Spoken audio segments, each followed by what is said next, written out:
Before I even touch the horse, I'm looking at the horse. I'm looking at coat condition. I'm looking at hoof condition. Hoof's obviously a key indicator of nutrition.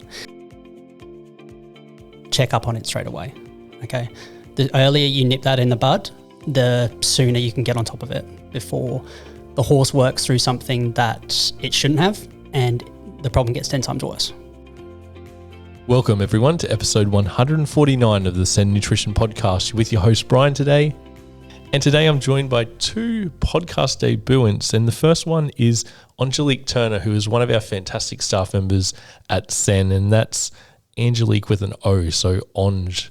And she is going to help me interview our very special guest today, who is James Norton, who is an equine bodyworker specialising in rehabilitation in southeast Queensland. James is trained under renowned therapist Tony Fooks and holds a degree from the University of Central Queensland. And what James brings is a holistic perspective when he combines the advanced bodywork techniques with a deep respect for the role of nutrition with horses. It's a really exciting episode where we explore the connection between what goes into your horse and how it shows up in their body. What I'll do, I'll just start off with Angelique first. So Angelique's been part of our Sen team for a little bit of time now, and this is her first time. How are you? Good, thanks. That's good. And how are you, James, today? I'm good. I'm really good. It's fantastic. And thanks for coming in today and for your time. And I think we'll start off with a good overview and an intro about James and his business, Equus Performance Services. And we'll just start off with your background with horses, James. Yeah, sure. So I grew up in England and moved over here when I was 11, so 2008. Mum was almost an international rider. She was a dressage rider, so always grew up around horses. My grandmother took her to Spain when she was 7, and there was a riding school that was right next to the resort, and my mother went there on the first day and she did not leave for the whole week. My grandmother has never touched a horse. She has never ridden a horse, but my mum somehow convinced her to buy a riding school. In the middle of the UK, she bought a converted aircraft hangar, turned that into an indoor arena, and she ran a successful riding school over in the UK for many, many years. Mum went through the levels, and obviously us growing up as kids, she wanted us to ride. So my sister Sasha and myself, we both rode. And then we came over here and Mum continued on with it. And then, always been around horses. And how did it lead to your work now and that mentorship with Tony Fooks? Yeah, sure.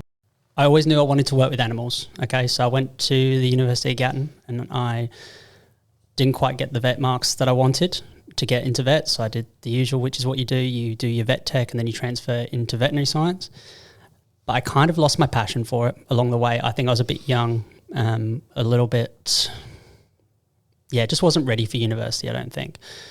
So I went home, wasn't sure what I wanted to do, and then Mum had Tony Fooks come out to have a look at our horses, and I watched what he did and I just fell in love with it. He's just a wealth of knowledge. There's not much about horses that Tony doesn't know. And I got chatting to Tony and we just hit it off like a house on fire. Like we were just very connected on what we thought equine bodywork was. Tony has worked over in the US. He's worked all through Australia. He's very, very well renowned. And I swapped my degree. I changed to the University of Central Queensland to do my chiropractic degree. And while I was doing that, any days off where I wasn't in uni, I was with Tony, following him around, collecting what he knew. And then, Tony retired for a bit because for various reasons. And I took over from him once I finished my degree. And I've been running it for about 7 years now. No, 6? Yeah, been running it for 6 years now. Yeah, and that's Equus Performance Services. Equus Performance Services. Yep. So I do all of southeast Queensland except the Sunshine Coast. Tony does Sunshine Coast for me. So I got too busy and I asked Tony, can you help me out, mate? Must be doing something right. Must be doing something right, yeah. So Tony does Sunshine Coast and Maryborough for me because I'm based in Brisbane. Yeah, wow. And we'll get Onge in here now. How did you meet James? I'd heard about Tony Fooks myself, and when I approached or made a contact, it was James who was had taken over the business at that time. So I got James to come out and have a look at my guy and treat my horse, and the rest is history. I've continued on with James. He checks in all the time on my guy about every 3 months, makes sure that everything is going well and that there's no issues at all. And Onge, you can talk about your Sen pin-up boy if you want. If you want to give the listeners an overview of who Skeet is. With Skeet, he's a quarter horse. I bought him as a 3-year-old, and we do some ranch and also training in reining. Look, he's been on the Sen diet since I bought him. He's outgrown his siblings. He has thrived through being on the Sen diet from that 3-year-old age. So I am consistently approached on his looks, his coat, his shine, his muscle formation, even his stamina. When I'm working, he has great stamina, and it's all due to his Sen diet. In my opinion, I think he's a pretty nice looking horse. What do you reckon, James? Skeet is a really special horse. He is a really special horse. He's obviously a pretty young horse. How old is he now? He's 6 now, and I didn't pay James to say that. So I've seen Skeet since he was 4, and so he's a lot taller and he's a lot bigger than a lot of other quarter horses that I do. Just in his build, it's just his line, I guess. And through the years, we've had just a lot of growth-related issues. One continual thing we've had is the saddle, because he's getting so big in the shoulders that the saddle keeps pinching, and we keep going back to that issue. And then we'll get the saddle right, beautiful, moves freely in the shoulders. He has another growth spurt. He fills out. We're back to square one.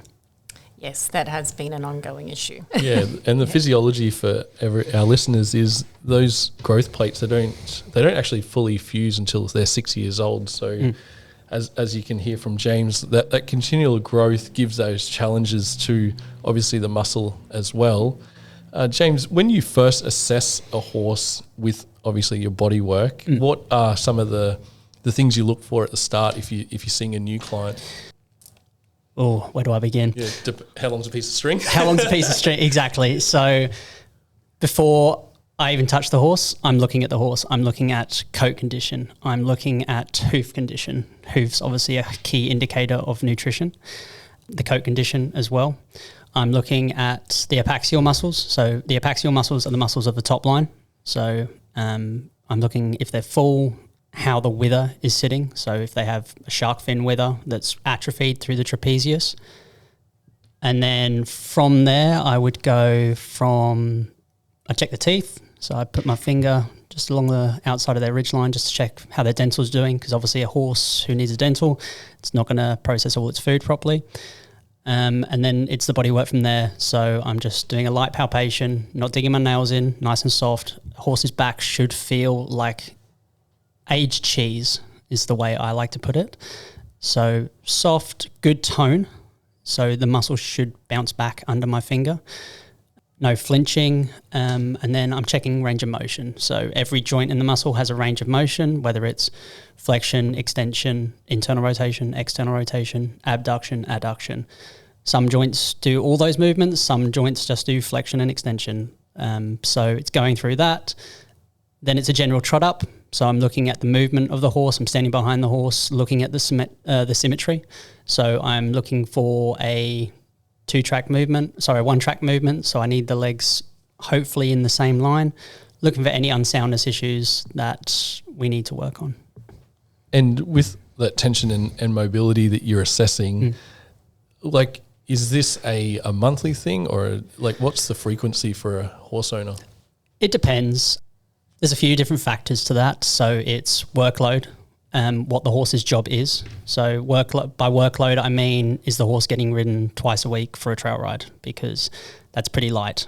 Is the horse a competitive Grand Prix dressage horse that's getting ridden 5 to 6 times a week and is obviously going to need more than your pleasure horse? So a few different factors there. Also competition season. So we're in the middle of competition season at the moment in Queensland. As it gets too hot, then it will drop off how often I need to see them. So some clients I see every 6 weeks, some clients I see every 3 months, just as a general checkup. Yeah, nice. And Onge, with Skeet, How many times do you ride him a week? Generally would ride 5 times a week. Yep. So I would consider him medium to heavy workload. So I'd go heavy. Yeah. And so having James checking him regularly, I guess for me it reassures that there isn't any soreness going on, because sometimes in our training, we're questioning, why is my horse not doing this, or why is my horse doing this? So then to have the backup of someone like James to come along and reassure you that, physically everything's okay, then you can pursue with your training knowing that you're doing the right thing. When you look at it in relation to athletes or human athletes, we're treating our horses the same way in terms of they're there to do a job, it's their sport.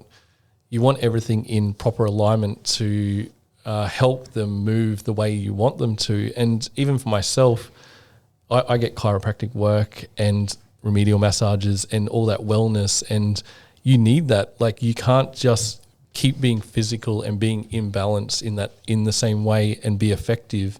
You need to be corrected, as what James does in his profession. Yeah, I think the big difference between human physio and everything, we tell you where we're sore. We know where we're sore and we show it, we limp. Horses are prey animals, okay? They are complex athletes that are instinctively designed to hide pain, because when you watch a nature documentary and you see a lion hunting a herd of zebra, what does it go for? It goes for the injured or the young, okay? So they are animals that are designed to hide pain, to not seem weak, to not seem like an easy target to get picked off. That's where that differs from humans to horses, and that's why it's so important for people like Onge, for your riders. If you notice something's off with your horse, check up on it straight away, okay?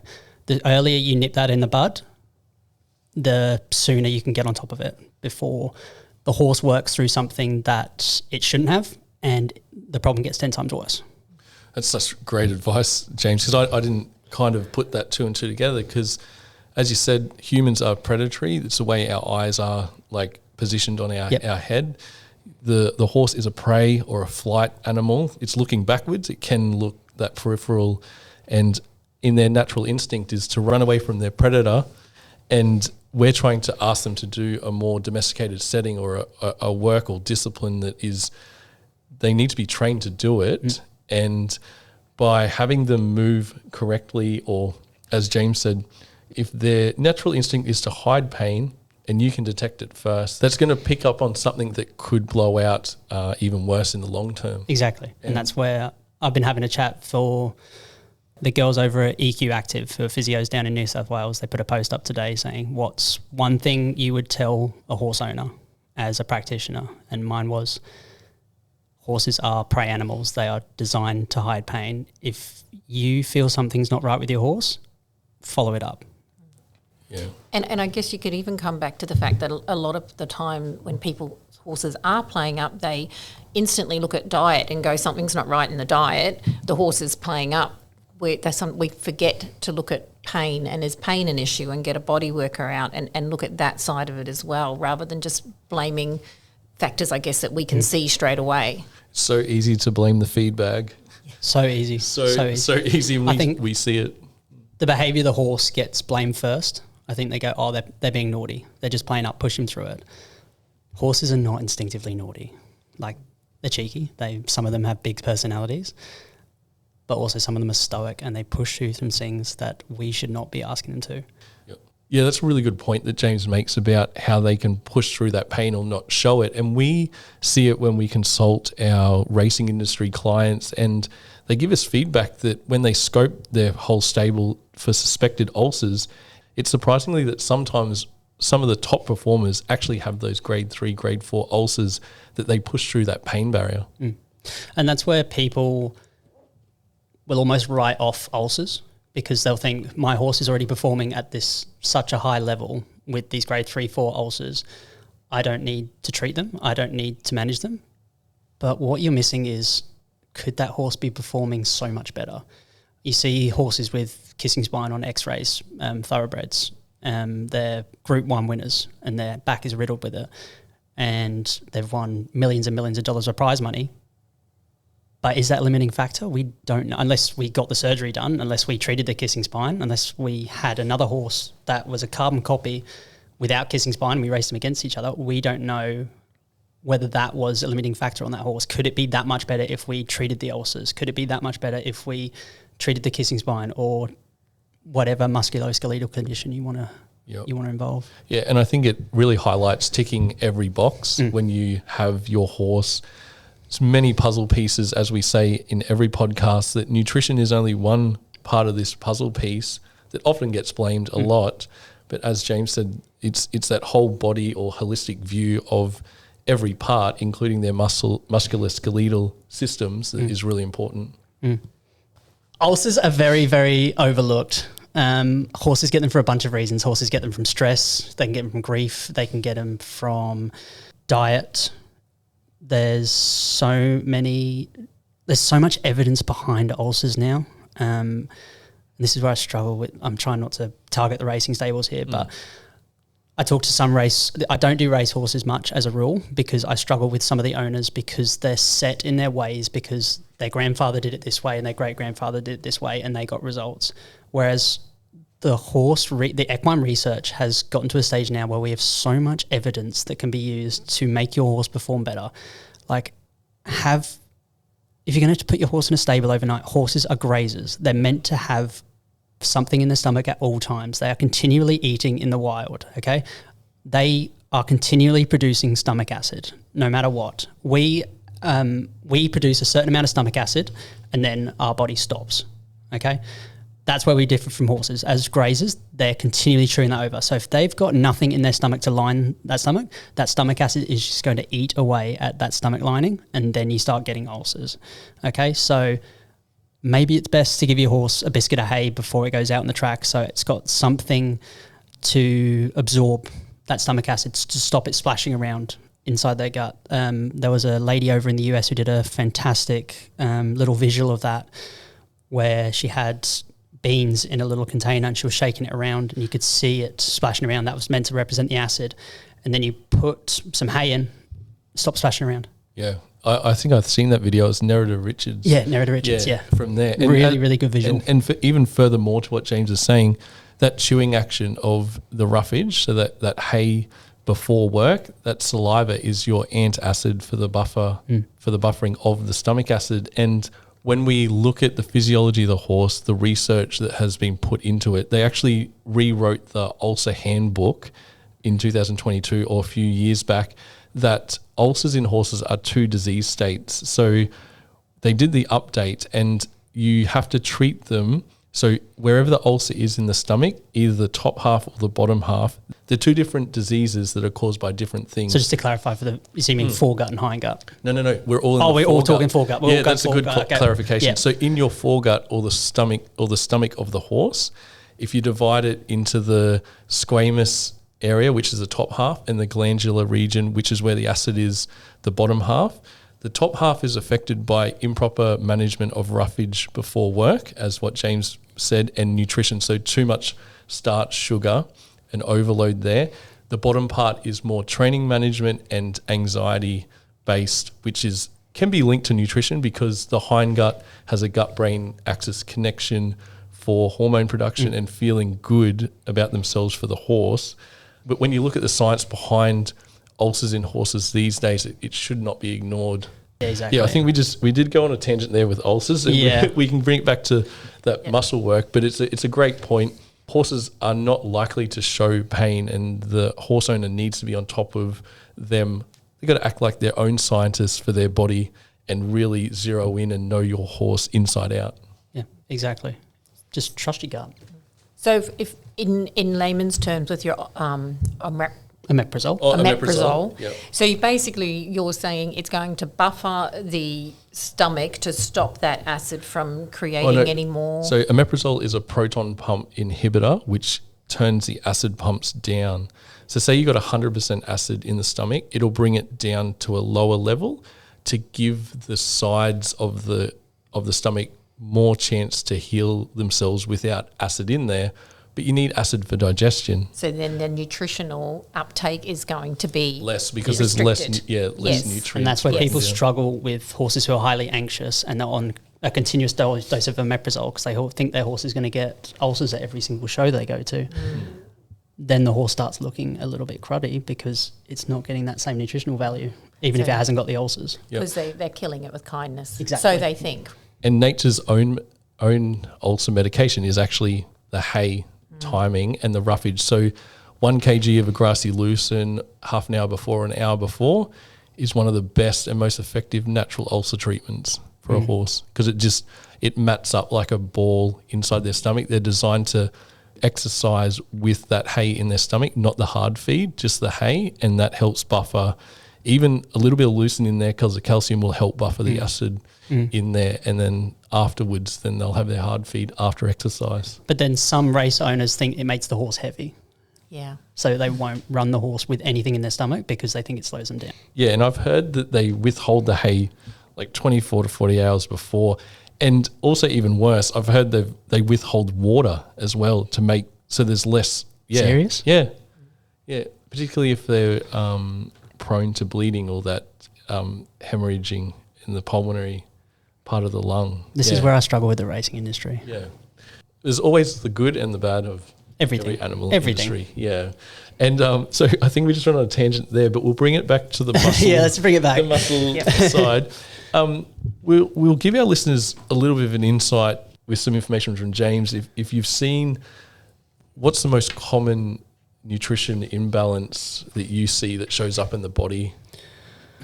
Probably underfeeding or overfeeding. Okay, I think I've done a half Ironman. I've done multiple, I do endurance events. So I know the importance of how much feed I need.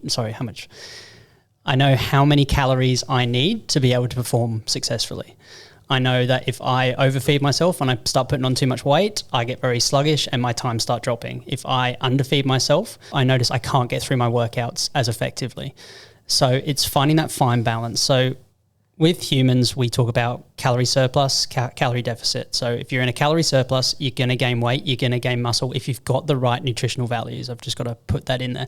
If you're in a calorie deficit, you're going to lose weight as a rule, okay? With horses, I like to talk about maintenance diet. So what their baseline is for how much work they're doing and what work they're doing. So if a horse, a pony club horse that gets ridden twice a week, gets taken out, does jumping, its nutritional requirements are not going to be the same as a warm blood who's jumping 1.40 m and is getting ridden 4 to 5 times a week. If they're on the same feed, that pony club horse is going to struggle both behaviourally and condition-wise because it's going to put on weight and its brain is not designed to have that much energy. So then we start getting the behavioural problems, and then people like myself out to come look at these horses, and I'm just going, what are you feeding this horse? This is way too much. Cut it right back. Start to build up from there. Yeah, 100%, James. I think it's a theme that we see all too often, particularly at adjustment centres, where just because your friend is feeding a particular way and the horse is going amazing, that you can feed your own horse the same way. You have to really treat them as an individual, and that's why we do those individual diet consults for every horse owner's individual requirements for their horse, because they've got different workloads, their genetic factors. There can be easy keepers or hard keepers. Yep. For whatever reason, when they grew up in their environment, their response to insulin, there's a lot of these factors that you have to take into consideration, and treating them as an individual is really essential when it comes to nutrition. Every horse is different. Yep. That's what I tell people. Every horse is an individual. Doesn't matter if you've got 2 quarter horses side by side. One may have a different nutritional requirement than the other. One will put on weight. Look at thoroughbreds. Some thoroughbreds are skin and bones and they're on all this feed, and other thoroughbreds do well on nothing and they just look fantastic. It's just such a difference in genetics, in bloodlines, so many factors. Yeah, I reckon I put it down to a lot with genetics, because you can see certain stallions throw the easy keepers and certain ones have those harder keeper ones. And you see it in certain off-the-track thoroughbreds, which is not really good to see that they have to learn how to eat their roughage again because they've been restricted in that hay amount in the stable, which is going against their natural environment or their natural instinct of grazing, which is crazy. But I think we'll just move on to looking at recovery and muscle recovery, and we'll get James's point of view on this. Yeah, so again, bringing it back to myself, if you don't mind. I also know if I've underfueled or if I've not got the right balance in what I'm feeding myself, my recovery is going to be poor. This goes back to horses as well. So with top line development, with muscle development, you need your essential amino acids are your baseline. So making sure I've got enough protein going into that horse to effectively recover. It's also, I find, really important when it comes to injury recovery. So if I'm dealing with a horse with a semitendinosus tear, so semitendinosus tear, which is a hamstring tear, I will find if that horse is lacking in its nutritional requirements, it will take longer to recover than a horse that's on the right feed, that is getting the right protein intake for what it needs. Yeah, 100% agree, James, with what you're saying there, because when you look at muscle physiology for a horse, the key amino acids that is required, and that's coming from the protein quality going in the diet, is especially the methionine and the lysine especially. And to get that balance right, you really have to look at the overall diet makeup, not just their hard feed, because your forage can be between 6 to 20% protein. Yeah, what's lucerne? 20%. So, yeah, lucerne can be 20 to 25 to 30%. We've been doing extensive testing of hays all around Australia, and you can get, say, a Rhodes grass or a grassy hay that would have a protein content of 6 to 8%, which is not sufficient, they would have to feed lucerne on top to bring that protein level up. What we do like in a good quality grassy hay is between that around that 12%, 13%, because when a horse is ingesting 1.5% of their body weight minimum per day in roughage, which is about 7.5 kgs, you're looking at the grams of protein coming from the roughage, then the hard feed, that will meet their protein requirements for obviously that muscle repair. The other aspect to this is antioxidants like vitamin E, really good for that oxidative stress that the horse has gone under, and helps preserve that muscle breakdown. And there's a few little known facts with vitamin E that I've recently come across, and I get a lot of performance horse trainers that will supplement vitamin E on top. So sometimes more is not better. When you look at vitamin E, the maximum amount a horse can ingest in one meal is around 2,500 international units. Anything more is not being absorbed. But if you want to get more in, if you split into 2 meals, you can get a lot of antioxidants into the horse for recovery. But a little known fact that we came across the other day was vitamin C, if given to a horse, and it's researched now, it actually helps the horse recycle the vitamin E to be reused as an antioxidant. So you're giving even more recovery potential to protect the muscle cells from oxidative stress or oxidative damage in work. Wow. So yeah, it's all about that balancing act. And we sort of go back on what we said before. Every horse is an individual, the way they metabolize all these nutrients, and it's their response to what you're putting in is what is most important that you deep dive. Yeah. And I think it's the same I think we were talking about magnesium before. Yeah, some people will supplement their horses with a magnesium supplement when they find it's getting a bit hot or they can't control it as a calming mechanism. The research behind that is pretty minimal. So I always say to people, if your horse is a bit hot, let's look back at their diet. How much are we feeding them? How much are you working them? What's the weather like? Have you had your arena in full use? Like last few weeks in southeast Queensland, it's been so wet. So I'm telling people, cut back on your diet, okay? The horse are going stir crazy in the paddock because you're feeding them the exact same as what they were in full work. Cut it back, bring it back up once they're back in full work. Yeah, it's a bit of common sense, yeah? Yeah. Yeah, I guess common sense is very common. It's not... I was going to say, it comes back to the old saying, my horse is lazy, my horse is crazy. Calories in, calories out. Yep, surplus, deficit.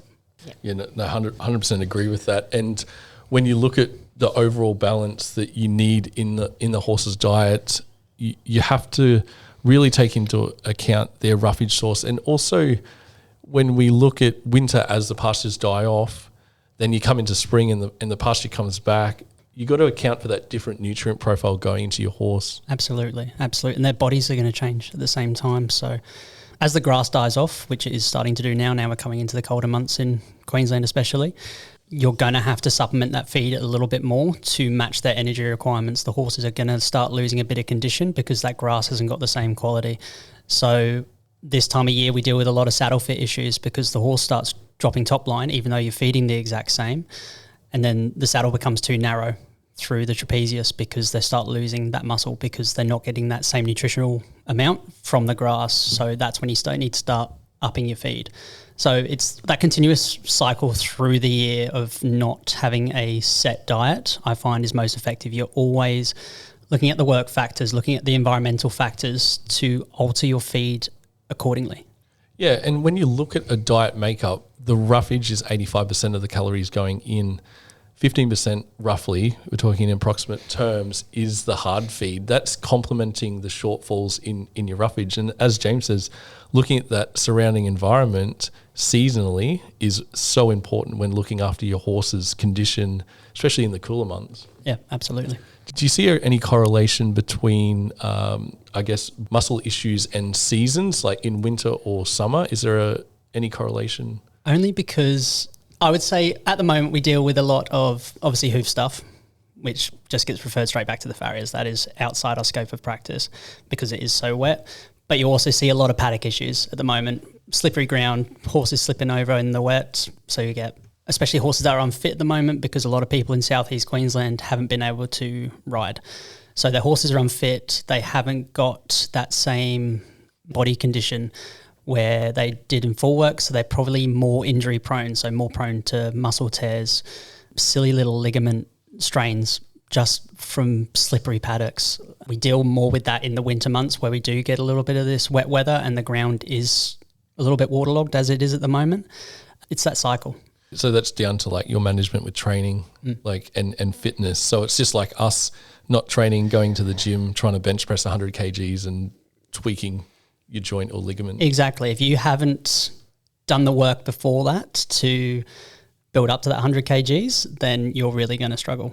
Yeah, all that foundation of connective tissue and joints and obviously your muscle and fascia. Exactly. Well. And that's where people have got to be flexible with how they're working their horses as well. Like we've had 5-6 weeks off from riding, some of us, because our arenas are waterlogged. Your horse is not at the same fitness level as it was 6 weeks ago. It stood out in a paddock for 6 weeks, not using its body.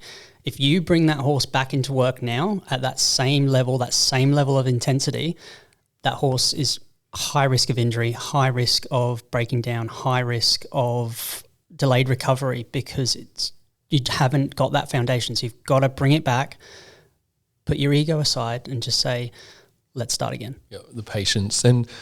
Yeah, and the part of the horse that probably is the most injury prone you see, like muscle-wise? Injury-wise, you see a lot of obviously horses are hind-end propulsion. Well, we want them to be for the most part, so they're not sitting on the forehand.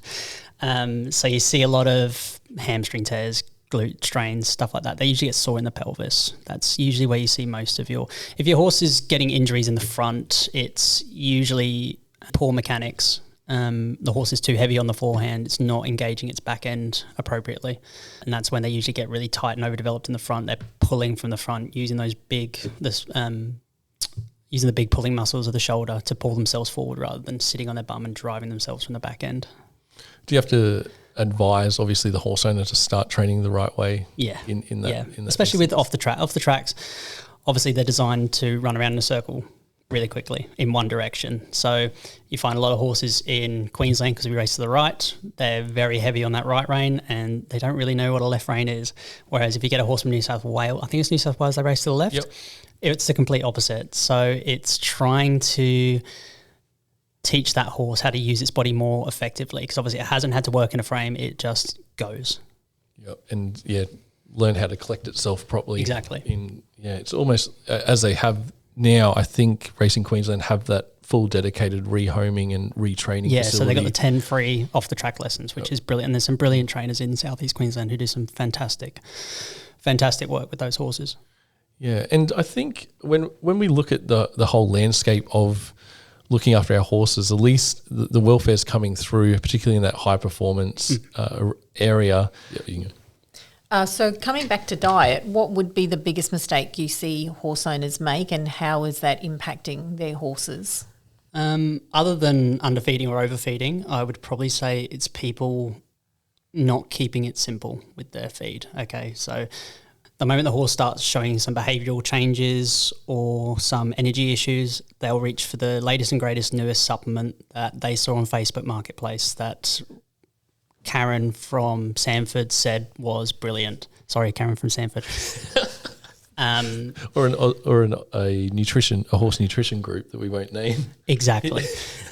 So they'll reach for that, they'll put the horse on that, and they'll see no difference in their horse. Okay, so it's coming back to what works and what's been researched. If your horse isn't performing as it should, look at their diet. If their diet's good, look at the body.